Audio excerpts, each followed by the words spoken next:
ГСП онлайн. Городские новости сейчас.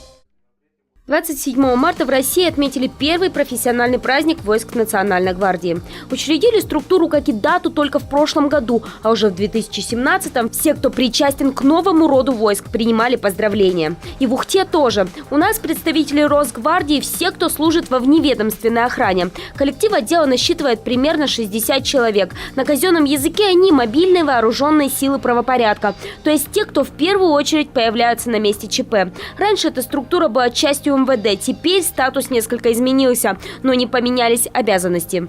Мы осуществляем охрану объектов и обеспечиваем безопасность граждан на улице уже в составе войск Национальной гвардии.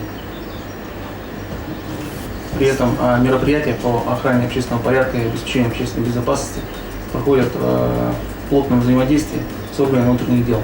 Отличники службы в честь своего нового праздника получают поощрительные премии и грамоты. А еще слышат наставления от ветеранов, тех, кто отдал годы в неведомственной охране. К слову, несмотря на то, что собравшиеся отмечают первый день Российской национальной гвардии, они с гордостью могут сказать, работают в структуре с давними традициями. В этом году вневедомственная охрана отмечает свой юбилей – 65 лет.